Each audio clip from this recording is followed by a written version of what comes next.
Hello friends, welcome to. आज की इस वीडियो में हम लोग विलोपन विधि और प्रतिस्थापन विधि से समीकरण हल करना सीखेंगे।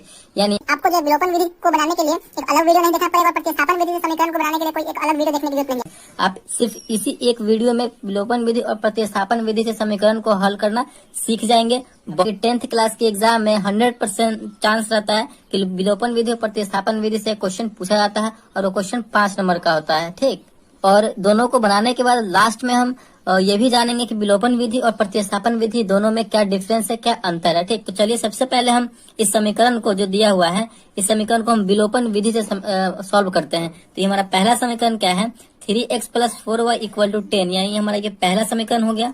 और ये दूसरा समीकरण है 2x - 2y = 2, यानी हमारा ये दूसरा समीकरण हो गया। और इस समीकरण को जो है हम किस विधि से बनाएंगे, तो विलोपन विधि से बनाएंगे।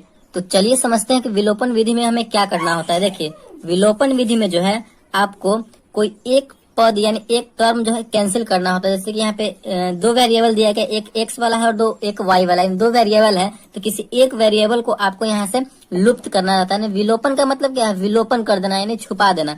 तो हमें यहाँ से कैंसिल करना होता है किसी एक वेरिएबल को, या पे x को कीजिए या फिर y को कीजिए। ठीक, कैंसिल आउट करना होता है। तो हम कैसे करेंगे, यहाँ पे 3x है, नीचे में 2x है, इसमें y वाले में 4y है और नीचे में 2y है। तो हमें कैंसिल आउट करने के लिए एक मतलब समीकरण जो वेरिएबल है वो सेम होना चाहिए। यानी यहाँ पे 3x है तो यहाँ भी 3x होना चाहिए कैंसिल करने के लिए। अगर इसमें 4y है, इसको कैंसिल करना y वाले को, तो यहाँ 4y है ना, तो यहाँ भी हमें 4y करना होगा। मतलब इस टाइप से हमें करना है।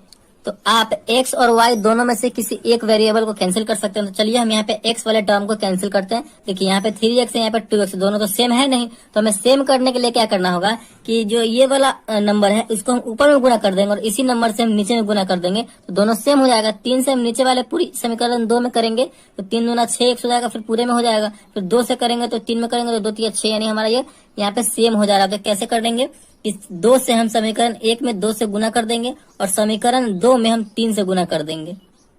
आप समझ रहे हैं ना, बस इसी टाइप से आपको करना है। मतलब आपको ध्यान से समझते चलना है। तो गुना करेंगे तो समीकरण 1 में जो है ये 2 से पूरा में गुना हो जाएगा। तो गुना कीजिए, हमारा नया समीकरण बन जाएगा 3 दूना 6x प्लस है तो प्लस, फिर 2 से 4 में करेंगे तो 4 दूना 8y = 10 में 2 से करेंगे तो 10 दूना 20। हमारा ये समीकरण तीसरा बन गया, हमारा ये नया समीकरण बन गया। फिर 3 से इस पूरी समीकरण में होगा तो 3 दूना 6x, माइनस है तो माइनस, फिर 3 में 2 से करेंगे 3 दूना 6y, फिर = 3 में 2 से करेंगे तो 3 दूना 6। ये हमारा चौथा समीकरण हो गया, नया समीकरण बन गया। अब हम यहाँ पे देखिए एक टर्म बिल्कुल सेम हो गया, यानी वेरिएबल सेम है। 6x ऊपर भी है और 6x नीचे भी है, तो दोनों यहाँ पे कैंसिल हो जाएगा। तो चलिए यहाँ पे हम कैंसिल करते हैं। तो 6x प्लस में ऊपर भी और 6x नीचे में प्लस में है, तो इसको हम घटाएंगे तभी ना कैंसिल होगा। मतलब 6x में से 6x अगर घटेगा तो यहाँ पे 0 हो जाएगा, यहाँ पे कट जाएगा। तो यहाँ पे जैसे हम आप एग्जाम में लिखेंगे, 10th क्लास के एग्जाम में, बोर्ड एग्जाम में, बिल्कुल उसी प्रकार हम बनाएंगे और जिससे कि आपको 5 में 5 नंबर मिल सके। तो यहाँ पे हम लिखेंगे समीकरण 3 और 4 को घटाने पर, समीकरण 3 और 4 को यहाँ पे हम घटाएंगे। तो घटाइए, 6x + 8y = 20 है हमारा तीसरा। चौथा है 6x - 6y = 6 है। तो इसे हम घटाएंगे, घटाइए। 6x प्लस में है और नीचे हम घटा रहे हैं तो माइनस का चिन्ह रहेगा, तो 6x यहाँ पे माइनस में हो गया, तो यहाँ पे ये कैंसिल हो जाएगा क्योंकि बराबर में कैंसिल हो जाएगा। देखिए नीचे वाले चिन्ह को हमेशा आपको देखते चलना है। आप यहाँ पे माइनस का चिन्ह हम क्या कर रहे हैं, तो घटा रहे हैं। तो माइनस यहाँ पहले से है, ऊपर वाले को नहीं देखना है, इसको देखना है। तो माइनस यहाँ पहले से है और हम माइनस कर रहे हैं, तो माइनस और माइनस मिलकर क्या होता है, तो प्लस होता है। तो अब हमारा ये दोनों जुड़ जाएगा, ऊपर वाला भी हमारा प्लस में हो गया, नीचे वाला भी हमारा प्लस में हो गया। ठीक, तो 8 और 6 को जोड़ेंगे तो हमारा हो जाएगा 14। y है तो y, घटा रहे हैं तो घटाइए। यहाँ पे प्लस का यहाँ पे चिन्ह है, माइनस है तो माइनस प्लस मिलकर होता है माइनस, तो घटाइए। 20 में से 6 जाएगा तो यहाँ पे हमारा बचेगा 14। तो y बराबर, y का वैल्यू निकालने के लिए क्या करना होगा, y को अकेला रखना होगा। तो y बराबर 14 तो अपने जगह पे है। अब 14 को गुना में, बराबर को उधर जाएगा तो भाग में आ जाएगा, तो बट्टे में 14, 14/14 यानी 1। यानी हमारा जो है यहाँ पे तो y का वैल्यू निकल के चला आया, y = कितना आ गया, तो 1 आ गया। इस प्रकार हमारा y का वैल्यू निकल के आ गया। अब हम इसी y की मदद से समीकरण 1 में या फिर समीकरण 2 में y का वैल्यू रख देंगे तो हमारा x का वैल्यू भी निकल कर चला आएगा। तो चलिए हम समीकरण 1 में आप या फिर 2 में किसी में भी रख सकते हैं। तो समीकरण 1 में हम इस y का वैल्यू रखते हैं। तो चलिए हम समीकरण 1 में एक y का वैल्यू रखते हैं। y का हमारा मान निकल के आया है। तो यहाँ पे हम कैसे लिखेंगे, बजाते से लिखेंगे समीकरण 1 में y का मान रखने पर। अगर आप इस प्रकार लिख के बनाएंगे तो बोर्ड में आपको बहुत ही अच्छे नंबर प्राप्त होंगे रखने पर। चलिए हमारा समीकरण 1 क्या है, 3x plus 4y equal to 10 है। तो हमें y का मान रखना है, यानी y के जगह पर 1 रखना है। तो यहाँ पे हो जाएगा 3x प्लस 4 और y के जगह पर 1 आया है तो 1 लिखेंगे बराबर 10। 3x प्लस 4 में 1 से गुना करेंगे तो 4 हो जाएगा बराबर 10। तो 3x बराबर क्या हो जाएगा, 4 प्लस में है, बराबर के उधर जाएगा तो माइनस में हो जाएगा। 10 तो अपने जगह पर है, ये ना उधर जा रहा है, तो प्लस है तो माइनस हो जाएगा, माइनस यहाँ पे 4 हो जाएगा। तो 3x बराबर क्या हो जाएगा, 10 में से 4 जाएगा तो बचेगा हमारा 6। तो x बराबर क्या हो जाएगा, 6 जगह पे है अपने। अब 3x को हम उधर भेज रहे हैं, यानी गुना में है, बराबर को हो जाएगा तो भाग में आ जाएगा, यानी 6/2। ये कटेगा तो कितनी बार में यहाँ पे, सॉरी 6/3 है, 3 है यहाँ पे, तो 3 आ जाएगा। तो 3 दूना 6 यानी 2, यानी हमारा फाइनली जो है x का मान आ गया 2, y का मान आ गया 1। तो विलोपन विधि से जो है फाइनली हमारा आंसर कितना आ चुका है, तो x बराबर 2 और y बराबर 1 हमारा फाइनल आंसर आ चुका है यहाँ पे। तो आई होप आपको विलोपन विधि बहुत अच्छे तरीके से समझ में आ गया होगा।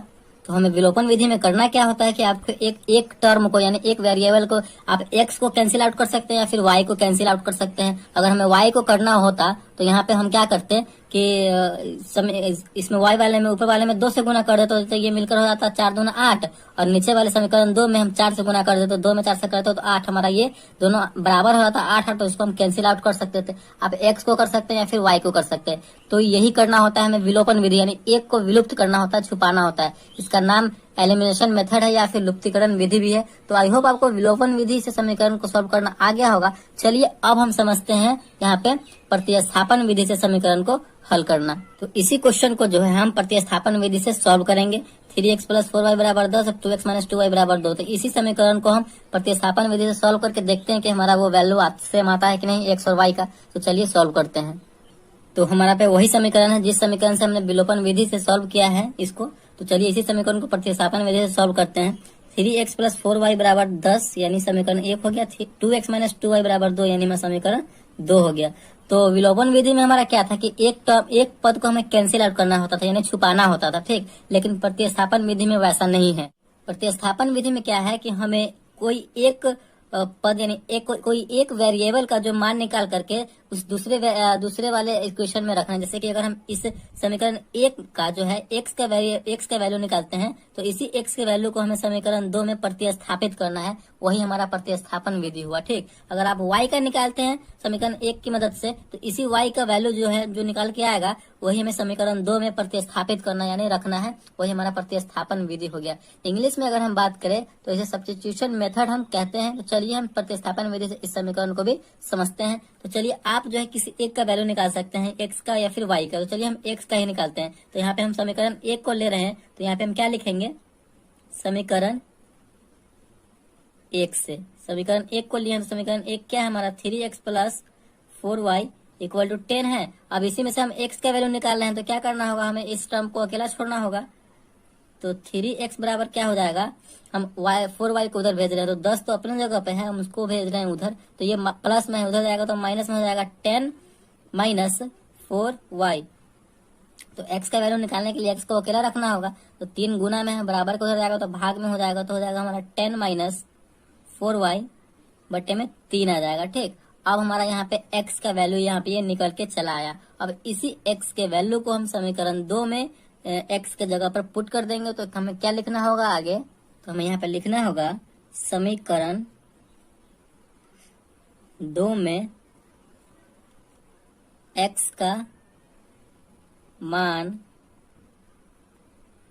रखने पर, समीकरण 2 में हम इस x का मान रखेंगे। तो चलिए समीकरण 2 हमारा क्या है, 2x minus 2y equal to 2 है। अब इसी x के जगह पे हम ये वाला वैल्यू रखेंगे, ठीक, ये वाला मान रखेंगे। तो रखिए यहाँ पे हम रखेंगे तो क्या हो जाएगा, 2x के जगह पर रखेंगे, ये हमारा 10 माइनस 4y बटे में 3 माइनस 2y बराबर 2। इसे हम सॉल्व कर देंगे तो यहाँ पे हमारा सिर्फ एक y वाला टर्म बच रहा है, तो हमारा y का वैल्यू यहाँ से निकल के चला आएगा। ठीक, इसी प्रकार आपको करना है, बस आप समझते चलिए कि किस टाइप से बन रहा है, किस तरीके से ये बन रहा है। ठीक, तो चलिए गुना कीजिए, यानी इस 2 से हम इस पूरे वाले में ऊपर वाले में गुना हो जाएगा, तो 10 में 2 से करेंगे तो 10 दूना 20 माइनस 4 दूना 8y बटे में 3 माइनस 2y बराबर 2। इस 2y के नीचे कुछ भी नहीं है, तो इसका मतलब क्या 1 है, तो हम 3 और 1 का एलसीएम लेंगे तो हमारा कितना होगा, 3 और 1 का एलसीएम तो 3 ही होगा। तो 3 1 का एलसीएम हो जाएगा हमारा 3 से 3 कैंसिल हो जाएगा एक बार में, तो 20 माइनस 3 से 3 एक बार में कैंसिल होगा तो 8 कम 8 यानी 8y माइनस 3 दूना 6y बराबर 2। चलिए ये आपको समझ में आया, तो नहीं आया होगा तो कमेंट में बताइएगा, हम आपको कमेंट का रिप्लाई करके बता देंगे। चलिए यहाँ पे देखिए अब 20 माइनस 8y और माइनस 6y, तो माइनस 8y और माइनस 6y मिलकर कितना हो जाएगा, तो माइनस 14 हो जाएगा कि 8 और 14, और y है तो y, माइनस में था तो माइनस में लगा देंगे, बटे में 3 है तो 3 बराबर 2। ठीक, उसके बाद क्या होगा, उसके बाद देखिए इस 3 को हम उधर भेज देंगे, क्योंकि ये भाग में है, बराबर को उधर आएगा तो गुना में हो जाएगा, तो 20 माइनस 14 y बराबर 2, और भाग में है, बराबर को हो जाएगा तो गुना में, तो 3 गुना हो जाएगा 6। यहाँ पे हम y का वैल्यू अब आराम से निकाल लेंगे, तो माइनस 14 y बराबर, इस संख्या वाले को संख्या वाले के साथ रखेंगे तो 20 इधर है, प्लस में है, बराबर हो जाएगा तो माइनस में 6 अपने जगह पे है तो माइनस 20 हो जाएगा। तो यहाँ पे देखिए माइनस 14y बराबर क्या हो जाएगा, माइनस 14, क्योंकि 6 में से 20 घटे, कम में से ज्यादा घट रहा है, तो यहाँ पे माइनस में आंसर आएगा। तो माइनस इधर भी है, माइनस इधर भी है, बराबर के दोनों ओर माइनस है, तो माइनस माइनस कैंसिल हो जाएगा। तो यहाँ से हमारा y का वैल्यू निकल के चला आएगा, y बराबर, y का वैल्यू निकालने के लिए मैं y को अकेला रखना होगा, तो 14y है, तो y बराबर क्या हो जाएगा, 14 तो अपने जगह पे, इस 14 गुना में लगा हुआ है, बराबर के हो जाएगा तो भाग में हो जाएगा, 14 बटे 14 कितनी बार में कटेगा, 14 से भाग देंगे तो एक बार में कटेगा। तो यहाँ पे हमारा फाइनली जो है y का मान निकल के चला आया। तो y का मान जैसे ही निकल के आया है तो हम समीकरण 1 में 2 में या फिर किसी में भी रख देंगे तो हमारा x का मान भी निकल के चला आएगा। ठीक, तो यहीं पे आपको सोल्यूशन उसका बना के दे रहे हैं। समीकरण 1 में यहाँ पे लिख सकते हैं आप, समीकरण 1 में y का मान रखने पर, तो समीकरण 1 में हम y का मान रखें, समीकरण 1 है हमारा 3x प्लस 4y बराबर 10। आप किसी में भी रख सकते हैं, 1 में भी रख सकते हैं, 2 में भी रख सकते हैं। तो चलिए 3x प्लस 4, y की जगह पे क्या रखेंगे, 1 रखेंगे, क्योंकि y का मान हमारा 1 आया है, इक्वल टू 10। 3x बराबर क्या हो जाएगा, देखिए 3x बराबर हम उसको देखिए इस संख्या में 4 में 1 से गुना करेंगे तो 4 हो जाएगा, तो ये संख्या वाला इधर है और संख्या वाला भी इधर, तो संख्या वाला को संख्या वाले के साथ रखेंगे, 4 उधर चला जाएगा तो 10, माइनस में 4 हो जाएगा, क्योंकि ये प्लस में है, बराबर को हो जाएगा तो माइनस में। तो x बराबर क्या हो जाएगा, x का मान निकालने के लिए x को अकेला रखना होगा, तो 3 को हम उधर भेज देंगे, 10 में से 4 गया तो 6, और बटे में यहाँ पे भाग में चला जाएगा, क्योंकि यहाँ पे जो है 3 गुना में लगा हुआ है, बराबर को उधर जाएगा तो भाग में हो जाएगा, तो 6 में 3 से भाग दे देंगे, तो यहाँ पे हमारा कट के आ जाएगा 6 बटे 3 यानी 2। फाइनली जो हमारा x बराबर हो जाएगा 2 और y बराबर हो जाएगा 1, यानी हमारा यहाँ पे प्रतिस्थापन विधि से भी हमारा वही वैल्यू आया, x बराबर 2 और y बराबर 1, और विलोपन विधि से भी हमारा वही मान आया था, x बराबर 2 और y बराबर 1। तो इसी तरीके से हम विलोपन विधि और प्रतिस्थापन विधि को सॉल्व करते हैं। अब समझते हैं कि विलोपन विधि और प्रतिस्थापन विधि में अंतर क्या है।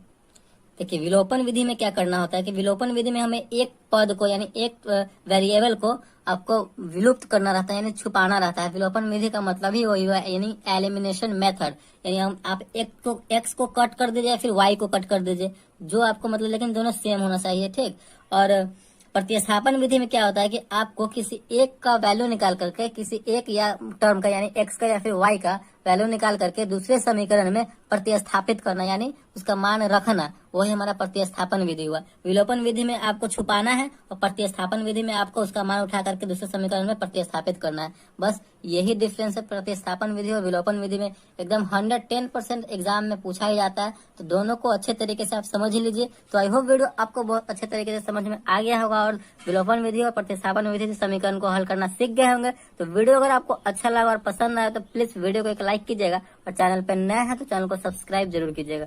Thank you.